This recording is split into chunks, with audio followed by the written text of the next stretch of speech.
बीमार मरीज के ठीक होने पर खड़े हो गए कई दावेदार, सेवा करने वाले के खिलाफ की झूठी शिकायत।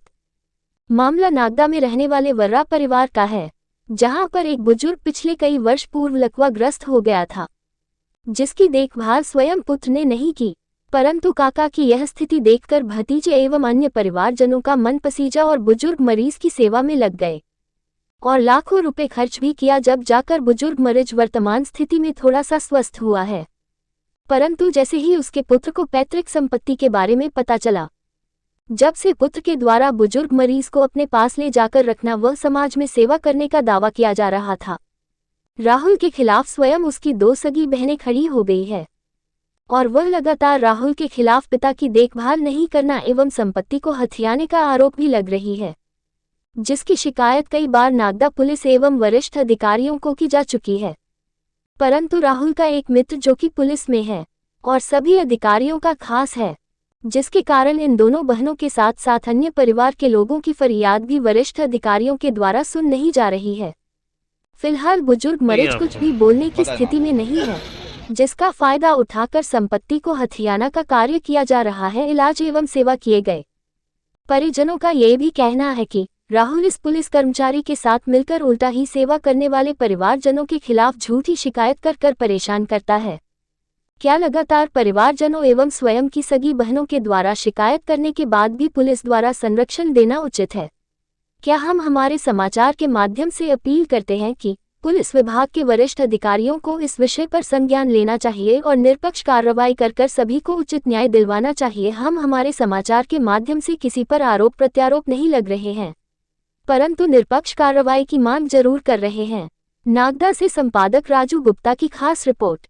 मीडिया और प्रशासन से मेरा निवेदन है, मेरा नाम मोना वर्रा है, मेरे पापा का नाम शोभाराम वर्रा है। मैं राजीव कॉलोनी रेलवे स्टेशन के सामने नागदा रहती हूँ। मेरे पापा की अभी कुछ दिनों से तबीयत खराब है, उनको लकवा आया हुआ। मेरा भाई राहुल वर्रा और उसकी पत्नी और मेरी मम्मी ये कोई भी इलाज करवाने के लिए तैयार नहीं है, इसलिए मैंने अपने भाई यानी कि मेरे बड़े पापा के लड़के चिंतामन दादा को पापा का इलाज करवाने के लिए बोला था और बेकायदा उसने इलाज भी करवाया। वो लेके भी गया बड़नगर और कम से कम 1.5-2 लाख रुपए इसके इलाज में हो गए हैं। और इस दौरान मेरा भैया बार बार जाके थाने में आवेदन देता है उसके नाम का, उसने क्या इलाज करवा के कोई गलती करी है। और आज हम जाते हैं थाने में मेरे भाई का आवेदन देने तो पुलिस मना कर देती है, वो मेरे भाई के नाम का आवेदन ही नहीं लेते। पता नहीं क्योंकि खाऊगिरी हो गई ना, पुलिस वाले भी पैसे भर देता है मेरा भाई बार बार थाने में, इसलिए उसके नाम की कोई कार्रवाई नहीं होती। हम लोग आज से केस नहीं लड़ रहे, हम लोग कम से कम 12 साल से केस लड़ रहे हैं। मेरी मम्मी मेरे पापा हम लोग सब दुखी है, हमने भी हमारा घर छोड़ रखा, हम हॉस्टल में रहते दोनों बहनें। मेरी एक और छोटी बहन भी है, वो भी बहुत परेशान है, मैं भी बहुत परेशान हूँ। और हमारी स्थिति नहीं थी कि हम लोग पापा का इलाज करवा दे, इसलिए मैंने मेरे बड़े भैया से बोला था चिंतामन दादा से कि दादा तू इलाज करवा दे। तो पहले बड़नगर हॉस्पिटल में ले गया, उसके बाद वहाँ नहीं जिला तो वो अपना हॉस्पिटल उज्जैन में लेके आया। उनने 10-11 दिन यहाँ पर इलाज करवाया, उसके बाद 2-3 दिन बाद घर छोड़ दिया अपना हॉस्पिटल से। पापा को घर लेके आए, उसके बाद वो बिना ऑक्सीजन के रह नहीं पाते, इसलिए मेरे भैया चिंतामन दादा ने ऑक्सीजन की व्यवस्था करी। घर पर 10,000 रुपये उसने जमा भी करे, बेकायदा ऑक्सीजन लगा के पापा रहे भी सही। फिर उसके बाद तनख्वाह खत्म हो गया, फिर डबल से व्यवस्था करी मेरे भैया ने। और मेरा भाई राहुल वो कुछ भी नहीं कर रहे हैं, ना तो घर में वो पैसे देता है, ना घर में कोई खर्चा पानी देता है, ना मेरे पापा का इलाज करवा रहे हैं। हम इतने दिन से उसके नाम का आवेदन दे रहे, एक कॉपी आवेदन की मेरे पास अभी भी रखी है। और एक आवेदन अभी 2-3 दिन पहले मेरी मम्मी ने, जो मेरी मम्मी आज उसके साथ है ना, 2 दिन पहले हमारे साथ थी, और एक आवेदन मेरे भैया के साथ जाके चिंतामन दादा के साथ में एक आवेदन और दिया मेरे पापा के लिए। तो पुलिस वालों ने क्या बोला कि आपके पापा की इच्छा हो, आपके पापा उनके साथ रह सकते हैं। तो मेरे भैया को मैंने बोला कि भैया तू जाके ना पापा को लेके आ जा। तो मेरा भैया लेके गया, हॉस्पिटल इलाज करवाया, वो अपने घर पे लेके आ गया। तो मैं रात को वहाँ रखा और मेरी मम्मी और मेरा भैया राहुल और मेरी भाभी ये तीनों वहाँ झगड़े करने गए। भाभी जिसका नाम ममता है, ठीक है, वो लोग गए वहाँ पे, गाली गुप्ता बकी, पापा को मतलब लकवे में पड़े हुए और उनका हाथ खींच रहे, फिर पैर खींच रहे। मेरे भैया ने, दादा ने, मेरे चिंतामन दादा ने मना कर दिया था कि आप इनको मत ले जाओ, मैं इलाज करवा रहा हूँ, क्योंकि पुलिस से भी परमिशन मिल गई थी कि इनकी मर्जी है, वहाँ रह सकते हैं, जिन्हें भी इनको ले जाना है ये ले जा सकते हैं। तो मेरा भैया मेरे कहने पे उनके घर लेके आ गया था, ठीक है। उसके बाद इन लोगों ने रात को नशे पत्ते में आके रात को 12-1 बजे 4-5 गुंडों को भी साथ में ले गया। मेरा भैया भी तलवार लेके गया, मेरी मम्मी और मेरी ममता भाभी वो भी गई। लड़ाई झगड़े करे इन लोगों ने और फिर दूसरे दिन जाके ने अपहरण का केस दर्ज करवा दिया मेरे चिंतामन भैया के नाम पे। तो आज मेरा भैया इलाज करवा रहे तो उसने कोई गलती करी क्या? आज उसके इलाज की वजह से ही आज मेरे पापा जिंदा है, वरना कब से मर जाते मेरे पापा अगर मेरा भाई के भरोसे रहती मैं। तो थाने पे गए थे मेरे भाई का आवेदन देने के लिए, तो मेरे भाई ने यूँ बोला कि मैं इलाज तभी करूँगा जब ये 2 बहनें यहाँ नहीं रहेगी। तो मैं और मेरी छोटी वाली बहन हम दोनों घर छोड़ के चले गए, ताकि वो पापा का इलाज तो करवाएगा। हम कब तक भीख मांगेंगे उससे कि आज तू 100 रुपये दे कि 50 रुपये दे। इसलिए हमने अब छोड़ दिया और थाने वालों के ऊपर छोड़ दिया था। थाने वालों ने क्या करा, हमारे ही नाम का बोल दिया कि बोले आप लोग यहाँ से चले जाओ, बोले भैया इलाज करवा लेगा। तो हम मेरे पापा को ऐसी स्थिति में छोड़ के चले गए थे। उसके बाद मेरा भैया वापस आया था मेरे कहने पे पापा को लेने। तो फिर वापस पापा और मेरी मम्मी को आवेदन देने के लिए ले गया था कि चलो तुम वापस तुम्हारे बेटे के नाम का आवेदन दो और बोले इसके नाम पे कार्रवाई करो, जब ये इलाज नहीं करवा रहा है तो फिर कर। उसके बाद मैंने थाने में कार्रवाई करना स्टार्ट करी ना, तो मेरा भैया ने मकान की वसीयत बनाकर, ठीक है, मुझे ब्लैकमेल करके और ये बोल रहे कि अगर तू साइन नहीं करेगी तो मैं हाथ की नस काट लूँगा। और उसने उसके हाथ की नस काटी भी सही और हमसे वसीयतनामे पे ज़बरदस्ती हम 2 बहनों से साइन करवाए, पर मेरे पापा ने तो साइन नहीं करे। उन्होंने, क्योंकि वो होशो आवाज़ में ही नहीं, वो क्या साइन करेंगे, उनको ध्यान ही नहीं क्या हो रहा है क्या नहीं हो रहा, क्योंकि उनका बोलना भी बंद है, उनका चलना फिरना भी बंद है। बिस्तर पे रहते, बिस्तर पे हंसते, बिस्तर पे उठते। ये स्थिति है मेरे पापा की। और ऐसी स्थिति में मेरा भाई ध्यान नहीं रखता है, तो मेरे बड़े पापा का लड़का ध्यान रख रहा है। तो क्या गलत कर रहा है वो? उसके नाम की जब देखो, जब वो थाने में जाके आवेदन देता है तो क्यों देता है भाई? तू इलाज नहीं करवा रहा, दूसरे करवा रहे, तो क्या गलत है क्या? और यानी थाने वाले भी ऐसे है कि खाली मेरी भाई की सुनेंगे, हमारी तो बिल्कुल भी नहीं सुनते। हम खुद परेशान हो गए थाने वाले से। और मैंने 181। मेरा नाम मोना वर्रा है, मेरे पापा का नाम शोभाराम वर्रा है। मैं राजीव कॉलोनी रेलवे स्टेशन के सामने नागदा रहती हूँ। 1 महीने पहले मेरे पापा की तबीयत खराब हुई थी, इसलिए मैंने अपने भाई राहुल और उसकी पत्नी को बोला, मेरी मम्मी प्रेम भाई को भी बोला कि इनका इलाज करवाओ। उस दौरान इन सब ने मेरे साथ मारपीट करी है, मारपीट करी। अच्छा रहेगा हम बोलना वालों से निवेदन है कि मेरी जल्द से जल्द सुनवाई करवाए, और प्रशासन वालों से भी निवेदन है कि मेरी जल्द से जल्द सुनवाई करें। अगर नहीं करेंगे तो मैं सुसाइड कर लूँगी। मेरा नाम दिव्या। कहाँ रहते हैं अपन? राजीव कॉलोनी में। कि क्या मामला हो गया तो तुम्हारे यहाँ पे? मामला ये हुआ था, मैं स्कूल से आई थी तो मेरे पापा हॉस्पिटल से आते तो प्रेम का फ़ोन आया था कि वो शोभा का को खाना वाना नहीं दे रही है, मारा पीटी कर रही है और नहीं दादा आप लोग यहाँ पर आ जाओ खाने के।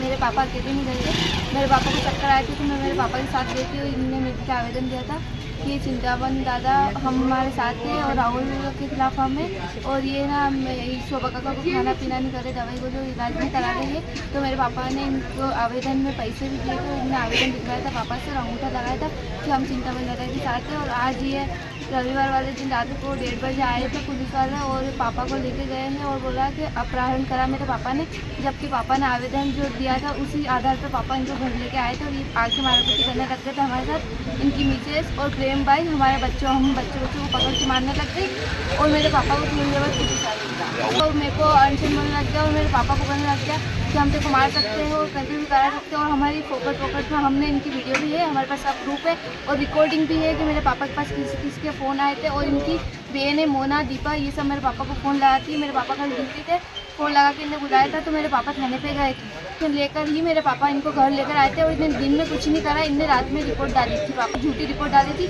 और पुलिस वाले अंकल ने इनको 1 घंटे में छोड़ दिया था क्योंकि पापा का कोई अपराध था ही नहीं, पापा ने इनको अपहरण करा ही नहीं था। पापा ने टीए अंकल से और पुलिस वाले ऑफिसर मैम से परमिशन लेके ही इनको घर पर लेकर आए थे। पापा का क्या नाम है अपना? पापा का नाम राजकुमार वर्रा है और ऐसे चिंतामन वर्रा है। यूजर ने लक्ष्मी बाई। कहाँ रहते हैं आप? राजू कॉलोनी। क्या मामला हुआ आपके देवर के साथ? मेरे देवर को बीमार हो गया, लकवा आ गया। मेरा देवर ये छोरा अस्पताल ले गया उसको, गया ने फिर अस्पताल से मैं बढ़ने घर ले गया, बढ़ने घर से उज्जैन का 1.25 लाख रुपये लगवाया, फिर घर ला के छोड़ दिया। फिर वो मोना का फ़ोन आया कि भाई पापा को बीमार हो गया, इंजेक्शन नहीं लगा रहे, रो रहे वो, तो तू उनको ले जा अस्पताल, न तेरे घर ले जा। फिर रात को वो आया फिर मैं छोरे को ने 3 ही 4 आए ने मेरे छोरे को मारने आया ने उसको पुलिस की में रिपोर्ट कर दी ने फिर देवर को ले गए ने मेरे छोरे को धमकी दी मारने के को जान से मार दूंगा। ने मेरी बहू को भी अनसन बोली, बीच वाली बहू को भी अनसन बोली, उसको भी धमकी दी कि तुम्हारे को जान से ये बार पैसे फेंक देता है कि जान से मरवा दूंगा तुम्हारे। ने मेरे पोता पोती को कुछ नहीं होना, मेरे 4 ही बच्चे को कुछ नहीं होना। कौन बोलता है? राहुल बोलता किसको बोलता है? कि जान से मरवा दूंगा तुम्हारे। कल भी बहू को बोल के गया, रात को 2 ही जने ने बोला तुम्हारे 12 पैसे देखो अब हफ्ते में तोड़ो उनका दूर करी। राहुल बोलता है नहीं, हमारे को तो बस इनका हमारे को कोई मतलब नहीं है इनसे। इनकी बहू ने इनकी बेटी ने कोई फ़ोन नहीं लगा बस। भैया आपको? मेरा नाम मुकेश कहाँ रहते हैं अपन? रहता पांडे रोड। कि क्या मामला हुआ आपका? मेरे काका की तबीयत खराब है, मेरा लाइफ आ गया तो उनका छोरा जो है राहुल वो इलाज नहीं करवा रहा था। तो मेरा बड़ा पापा का छोरा चिंता भी इलाज करवा रही है और हम सब इलाज करवाने गए। जाते हमारे पे जब इलाज करवा रही है, मेरा भैया ने इलाज करवाया, वो आवेदन देते थाने में, प्रशासन परेशान नहीं करे हमारे को, किसी चीज़ का हमारे पे कार्रवाई नहीं होगी। मेरा नाम मुकेश। कहाँ रहते हैं अपन? पाले रोड पर। क्या मामला हुआ आपके परिवार में? मेरे काका की तबीयत खराब है, उनका छोरा इलाज नहीं करवा रहा था। तो मेरे बड़ों के छोरे चिंतावन दी ने इलाज करवाया, अस्पताल में भर्ती रही है। उसके बाद में मेरा नाम चिंतामन उर्फ राजकुमार है। क्या मामला हो गया आपके साथ? एक डेढ़ महीना हो गया। मेरे चाचा सटके चाचा है, शोभाराम बेदा नालवा, इनको लकवा मार गया था। लकवा मारने के बाद जिस दिन को लकवा मारा था उसमें माता जी खड़ी माता जी के मैं लेके गया था। तो उनका लड़का मेरे साथ था, राहुल पिता शोभाराम, वो एक ही लड़का है मेरे चाचा का। और मेरे पिताजी नहीं है और मेरे एक और भाई मुकेश वर्रा, उसके पिताजी भी नहीं है। और हमारा सबका चाचा तो हम इलाज किया, उसको लेके गए, सबके सहमति से बनने के जाके इलाज कराया। इलाज कराने में राहुल ने वहाँ से डॉक्टर से बोला कि छुट्टी करो, मेरा पैसा नहीं है। तो हमने मानवता के नाते और सदके चाचा होने के कारण घर परिवार वालों ने बोला कि तू इलाज कर, जो होगा सही हो जाएगा तो हम बाद में बात करेंगे, पैसे की दिक्कत नहीं है, सब तो लगा अपन बाद में बात करेंगे, सही करवा लें। उसके आधार पर मैं बनने घर से उनको चिकली डॉक्टर के पास लेके गया, यहाँ 3000 का इलाज करवाया। उसके बाद अपना हॉस्पिटल में लेके गया उज्जैन, जहाँ वो एडमिट हुए। एडमिट होने के कारण एडमिट करवाया, उनका इलाज करवाया। इलाज के दौरान 5250 का बिल बना, और जिसमें मैंने आवास सेवा नागदा विधायक तेज बहादुर सिंह की सहायता राशि उनके साइन करवाया, जिसकी सहायता राशि 30,000 रुपये ही। वो 30,000 जमा करा के 60,250 रुपये मैंने वहाँ जमा करा के डॉक्टरों की सहमति से, उनकी अनुमति से उनकी छुट्टी करी। डॉक्टर ने बोला ये सुटेबल है, बाकी इनको लकवा मार के एकदम ये सही नहीं हो पाएंगे, अभी तुम घर ले जाओ, इनकी थेरेपी कराओ, इनका इलाज कराओ। तो ऑक्सीजन की प्रॉब्लम थी, बोले इनको खांसी चलती कप में, उससे इनका पल्स गिर जाता है। तो मैंने यहाँ पे सलूजा है जो गैस एजेंसी वाले जो बाटला देते हैं, उनके यहाँ 10,000 रुपये जमा करके बाटला ला के मैं इनके घर पे लेके छुट्टी करा के इनके घर पे, इनके मेन निवास पे, इनके बच्चा उनकी बहू के पास छोड़ के आया। वहाँ पर बाटला लगवाया।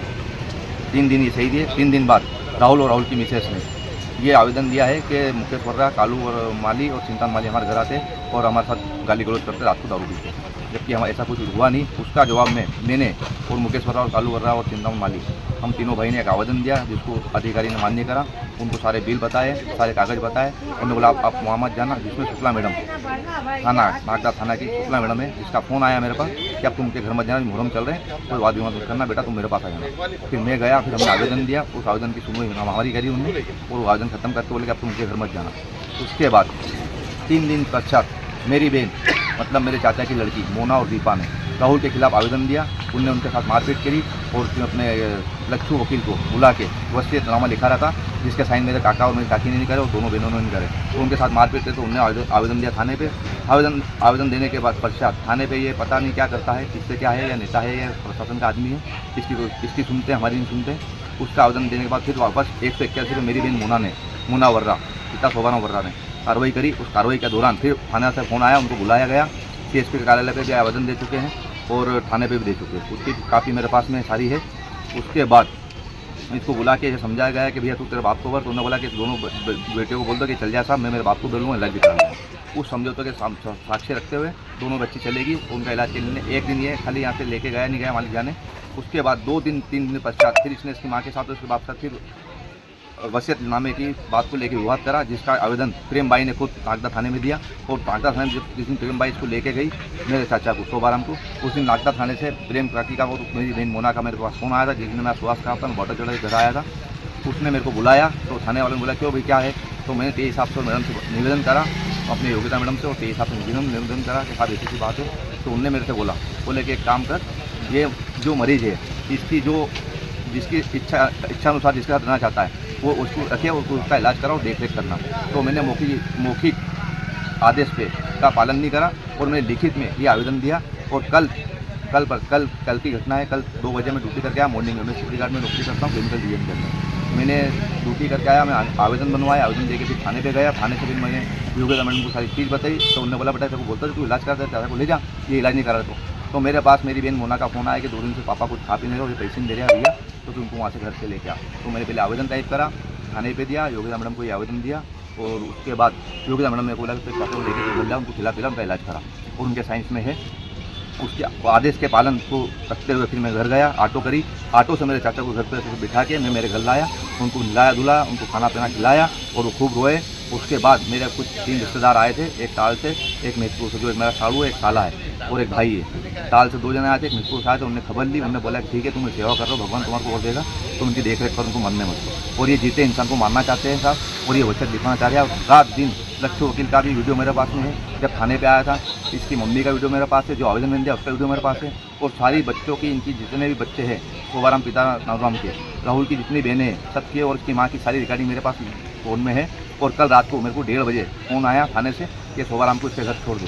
उनकी कंडीशन ये नहीं है कि चल सके, और 2 आदमी से 3 आदमी होते जब जाके उठा के उनको बिठाया जाता है। तो रात को 1:30 बजे मेरे को पुलिस लेने आई, पुलिस ने मोबाइल में मेरे को बिठाया और थाने पे लाई, और इसको नहीं चाहते हुए, मरीज़ के नहीं चाहते हुए भी उसको उन्होंने मना करा कि मैं नहीं जाना चाहता हूँ, तो भी पुलिस ने गाली गलौज करके उसको उसके बाद छोड़े की सूरत करा और मेरे को लॉकअप में कर दिया। और आधे घंटे बाद मेरे को छोड़ दिया, बोला आप कोई सत्य मत करना बेटा, तेरे पे केस बन जाएगा। मैं प्रशासन के खिलाफ नहीं बोल रहा हूँ, लेकिन प्रशासन से मैं ये चाहता हूँ कि इतने आवेदन है जो मेरे हाथ में, कम से कम 8 से 10 आवेदन के बाद तो कोई कार्रवाई होना, इसको होना चाहिए कि नहीं तो होना चाहिए कि वो आदमी, मेरा कोई लेन देन नहीं, बाकी जो पेमेंट मैंने लगाया है, तो टी साहब ने बोला है और वहाँ के आला अधिकारी ने मेरे को ये बोला है कि जो भी तेरा पेमेंट लगा हम उसको बुला के तेरे को दिलवा देंगे, तू जाने जो ये जाने उसका बाप जाने। तो मैं ये चाहता हूँ कि साहब मेरे को इसमें मेरे पे कोई कार्रवाई नहीं की जाए और मेरे चाचा को स्वस्थ और अच्छा किया जाए।